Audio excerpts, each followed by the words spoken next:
नाम जप करते करते भगवान से गोपियों जैसा प्रेम हो पाएगा क्या?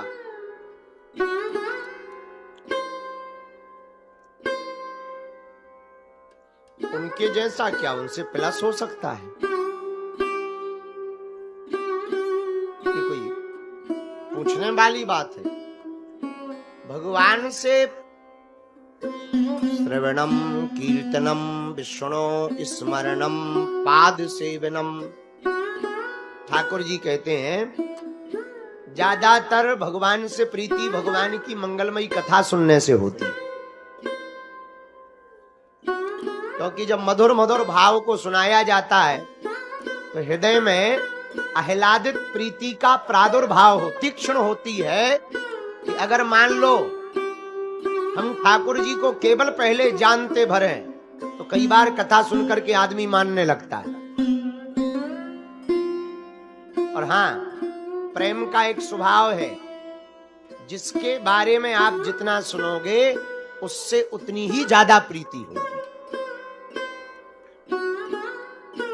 तो इस बात की पुष्टि नवधा भक्ति में मां सबरी को राम जी जब सुना रहे हैं तब पहली भक्ति कही, प्रथम भगति संतन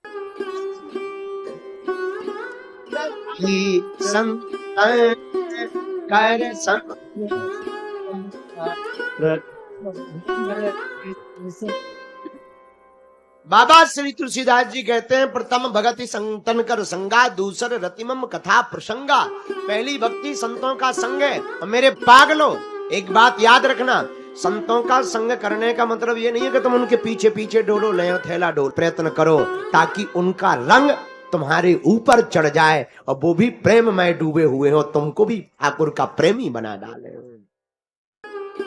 इसी में शास्त्र कहते दूसर रतिमम कथा प्रसंगा। दूसरी भक्ति क्या? बोले भगवान की कथा में प्रीति होना। लेकिन ये कब होगा? ये संतों के पास जाकर के ही होगा, क्योंकि तुम संतों के पास जाओगे तो संत तुमको उनकी गाथा को सुनकर होता है, उनके बारे में सुनकर के होता है।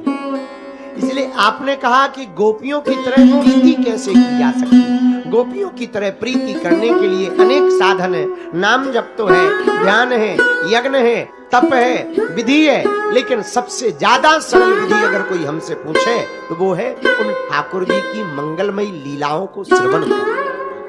भाव दृढ़ होंगे तो आंखें देखने के लिए बेचैन हो जाएंगी।